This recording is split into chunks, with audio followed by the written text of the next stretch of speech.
Hello student की खबर तुम्हालोकर आशा करूँ सकलोৱে ভালে আছে। আজি তোমালোকৰ পুনৰবাৰ এসআই লাইট অফ এডুকেশ্যন চেনেললৈ স্বাগতম জনাইছো।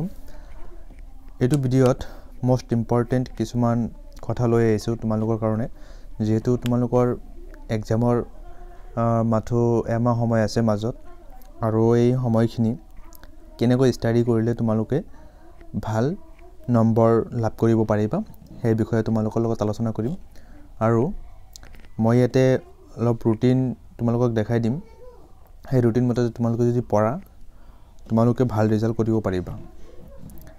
যে নহওক আৰু এই এমাহ কেনেকৈ পঢ়িব লাগিব, ইয়াৰ ভিতৰত পঢ়িব লাগিব, শুব লাগিব, খাব লাগিব, এইবিলাক বিষয়ত তোমালোকক ইয়াতে ভালকৈ মই কৈ দিম। আৰু এই ৰুটিন যদি তোমালোকে ফলো কৰা ভাল ৰিজাল্ট কৰিব পাৰিবা। যেহেতু বহুতে কি কৰিছা এবছৰত মানে কি ভালকৈ পঢ়িছা, সেইসকলে এতিয়া বৰ্তমান পঢ়িব পৰা নাই। কিছুমানে কি কৰিছে এবছৰ ভালকৈ পঢ়া নাই কিন্তু এতিয়া পঢ়া আৰম্ভ কৰিছে। যেই নহওক দুয়োটা কাৰণৰ বাবে ভিডিঅ'টো বনাই আনিছোঁ, আৰু দুয়োটা কাৰণৰ বাবে ভিডিঅ'টো বনাইছোঁ। সেই দুয়ো ব্যক্তিসকলৰ বাবে ভিডিঅ'টো মোষ্ট ইম্পৰ্টেণ্ট। তোমালোকে ভিডিঅ'টো চাবা কেনেকৈ টাইম টেবুলটো দিছোঁ। যেই নহওক মাজত টাইমৰ সময় আছে, সেইটো হিচাপত মই লিখি দিছোঁ 1 মান্থ টাইম টেবুল। এইটো তোমালোকে কি ধৰি লোৱা পুৱাতে তোমালোকে 6টা বজাৰ পৰা আৰম্ভ কৰিবা, 6 AM পৰা ৰাতি 10:30 এইখিনিৰ ভিতৰত তোমালোকৰ টাইম টেবুল মই দি দিম। এই 6টাৰ পৰা 10:30 লৈকে হয় না, এইখিনিৰ ভিতৰত তোমালোকৰ মানে ষ্টাডিত তোমালোকৰ লগাব লাগিব 12 আৱাৰ্ছ, 12 ঘণ্টা লগাব লাগিব। তাৰ ভিতৰত তোমালোকে হেৰি কৰিব লাগিব 8 ঘণ্টা, যেনেকৈ এটা দিনত 24 ঘণ্টা হয়, সেই 24 ঘণ্টা তোমালোকে কেনেকৈ মেনেজ কৰিবা মই দেখাই দিছোঁ। প্ৰথমত তোমালোকে 8 আৱাৰ্ছ স্লিপ, টোপনি দিবা 8 আৱাৰ্ছ, 8 ঘণ্টা টোপনি দিবা। লগতে 12 আৱাৰ্ছ ষ্টাডি আৰু 12 ঘণ্টা তোমালোকৰ পঢ়িব লাগিব। আৰু কেনেকৈ 12 ঘণ্টা পঢ়িব লাগিব, বহুতে ভাবিবা যে 12 ঘণ্টা কেনেকৈ পঢ়িম, আৰু সেইটো মই দেখাই দিম কেনেকুৱাকৈ পঢ়িব লাগে। লগতে 4 আৱাৰ্ছ আদাৰ টেস্ক অফ দ্য ডে, আৰু 4 ঘণ্টা দিনত খাব লাগিব, তাৰপিছত গা পা ধুব লাগিব, এনেকুৱা আদাৰ্ছ বহুত কিবাকিবি কাম থাকে। লগতে সেইবিলাক কাম তোমালোকে 4 ঘণ্টাত কৰি কিনে শেষ কৰিবা। মানে বৰ্তমানৰ এমাহ সময়ৰ কাৰণে এই ৰুটিনটো ফ'ল' কৰিব লাগিব।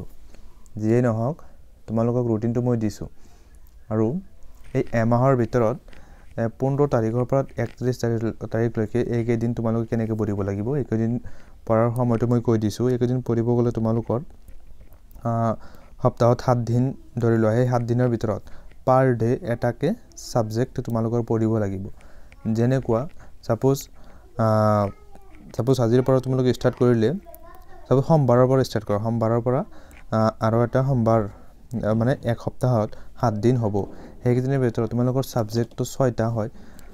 6টা ছাবজেক্টৰ ভিতৰত যিকেইটা মানে অলপ বেছি পঢ়িব লাগে, মানে যিকেইটা অলপ মানে টাফ নহয়, সহজেই, মানে যেনেকৈ গণিত, বিজ্ঞান, ইংৰাজী, এইবিলাকে অলপ বেছি পঢ়িব লাগিব হয় না, এইবিলাকত সময় বেছি লাগিব। তো এইবিলাক বস্তু এইবিলাক আগতে পঢ়া, এইবিলাক কিতাপ আগতে পঢ়া। যেনেকুৱা প্ৰথমত তোমালোকে জেনেৰেল চায়েন্স ধৰি লোৱা, প্ৰথম সপ্তাহৰ প্ৰথম দিন সোমবাৰ বুলি ধৰি লোৱা, সেই সোমবাৰৰ দিনা মানে সময়টো একে থাকিব, ৰুটিনটো 7 দিন যে তোমালোকে যে পঢ়িব লাগে সেই সময়টো একে থাকিব। তেতিয়াহ'লে 6 AM পৰা 8:30, ইয়াতে হেৰি হৈছে 300 হৈছে, এইটো টাইপিং মিষ্টেক হৈছে। যিয়েই নহওক 6 AM to 8:30 AM, মানে ধৰি লোৱা সপ্তাহৰ প্ৰথম যিটো দিন সেইটো দিনত তোমালোকে বিজ্ঞানটো হাতত ল'লা, মানে সেই দিনটো সোমবাৰৰ দিনটো কি তোমালোকে বিজ্ঞানেই পঢ়ি থাকিব লাগিব।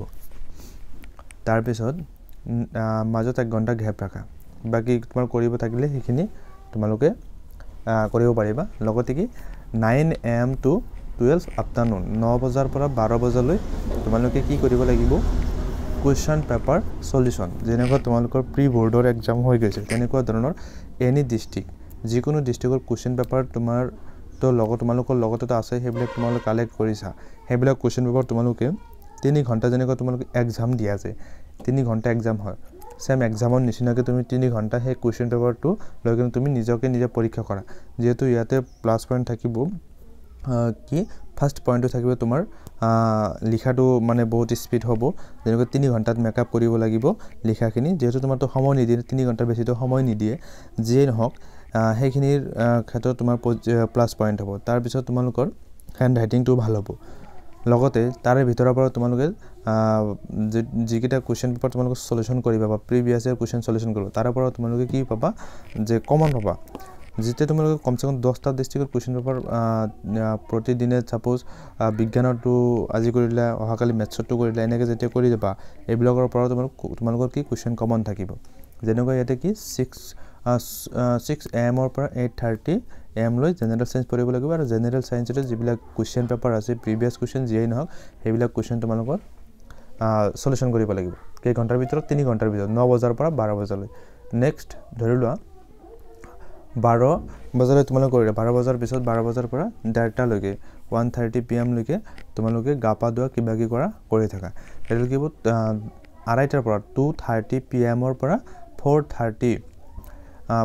PM your favorite education for SSLC exam YouTube channel কিছুমানৰ কি আছে যে ফেভাৰিট কিছুমান YouTube channel যেনেকৈ বেলেগ কোনো চ্যানেল নহয় এডুকেশনৰ ক্ষেত্ৰত সাপোজ তোমালোকে কাৰোবাৰ চ্যানেলটো চাই তোমালোকে ভাল পোৱা সেইবিলাক চ্যানেলৰ ভিডিওটো চালে তোমাৰ কি ভাল লাগে যে এইবিলাক কমন আছে এনেকৈ যিবিলাক কমন তোমাৰ লাগে তেনেকুৱা ধৰণৰ যেনেকৈ চ্যানেল আছে যিটো চ্যানেল তুমি ফলো কৰা যিটো চ্যানেল ফলো কৰি আছা বা হেতু লৈ সেই চ্যানেলটো চালে তোমাৰ কি পঢ়াৰ কাৰণে বহুত সুবিধা হয় বা মনত থাকে বা সেই চ্যানেলটো কৰিলে চ্যানেলটো চালে তোমাৰ বহুত কথা মনত আহে মানে কিছুমান পাহৰি যোৱা পঢ়াবিলাক তোমাৰ মনত আহে তো তেনেকুৱা ধৰণৰ YouTube চ্যানেল তোমালোকে এই 2:30 পৰা 4:30 লৈ তোমালোকে চাব পাৰিবা লগতে 4:30 পিছত তোমালোকে জিৰণি ল'বা 4:30 পৰা 6টা লৈকে আকৌ কি হ'ব 6 PM to 10:30 সন্ধিয়া একেবাৰে সন্ধিয়া 6 PM ৰ পৰা 6টাৰ পৰা 10:30 PM ৰাতি এইখিনি সময় তোমালোকে আকৌ কি কৰিলা সায়েন্স পঢ়িলা এটো তোমালোকৰ কি গল পাৰ ডে মানে এটা সময়ৰ মানে এটা দিনৰ যিখিনি সময় কেনেকৈ মেনেজ কৰিব লাগে পাৰ সাবজেক্টৰ ওপৰত হেখিনি তোমালোকৰ ডিটেইলছত বুজাই দিলো এটা তোমালোকৰ কি হল 12 ঘণ্টা ষ্টাডি হল লগতে 8 ঘণ্টা স্লিপ হল লগতে 4 আৱাৰ্স তোমালোকৰ হেৰি আধাৰ্স কিছুমান কাম থাকে সেইবিলাকৰ ওপৰত তুমি কৰিব পাৰিলা যে নহওক তোমালোকৰ যদি এই ৰুটিনটো যদি তোমালোকে ফলো কৰা এই ৰুটিনটো ফলো কৰিলে তোমালোকৰ বহুত ভাল হ'ব যেটো এই ৰুটিনটো ফলো কৰিবা এটো মাহৰ হেৰি 15 তাৰিখৰ পৰা 31 তাৰিখলৈকে এই ৰুটিনটো তোমালোকে ফলো কৰিলে তোমালোকে ভাল নম্বৰ এটা লাভ কৰিব পাৰিবা যে নহওক আৰু কিবা কি যদি তোমালোকৰ সুধিব লগা আছে তোমালোক সুধি থাকিবা আৰু মৰমৰ ছাত্ৰসকল তোমালোকক আৰু এটা কথা কৈছো যে তোমালোকে মোবাইলত মানে বেছি বস্তু মানে হেবিলাক চাই না থাকিবা মোবাইলটো বেছি চলাই না থাকিবা যেনেকুৱা লগতে YouTube চেনেলৰ কথা যেটো কৈছো তোমালোকে কিছুমানে কি কৰা YouTube চেনেল সাপোজ এডুকেশনৰ ক্ষেত্ৰত খুলিছা এডুকেশন আনৰ বিষয়ে তোমালোকে চাবলৈ মোবাইলটো অন কৰিছা চাওতে কি WhatsApp খুলিছা ইনষ্টা খুলিছা টুইটাৰ খুলিছা ফেসবুক খুলিছা তো এইবিলাক খুলি কিনে হেই কি হল যেটো তোমাৰ 2:30 বজাৰ পৰা 4:30 লৈ 4:30 PM লৈ যেটো তোমালোকৰ ৰুটিনত দিয়া হৈছে সেই ৰুটিনটো যদি তোমালোকে এই WhatsApp Facebook Twitter আৰু ইনষ্টা যদি তোমালোকে হেখিনি সময় দিয়া তেতিয়ালে কি হ'ব তোমাৰ পঢ়া নহব ভাল নহব আৰু ৰুটিন ফলো কৰিও তুমি ভাল নম্বৰ লাভ কৰিব নোৱাৰিবা যে নহওক তোমালোকক যদি আৰু কিবা কি সুধিব লগা আছে তোমালোকে কমেন্ট সেকশনত সুধিব পাৰিবা আজিৰ কাৰণে এইখিনিতে সমাপ্ত কৰিছো thank you SI light of education thank you watching the video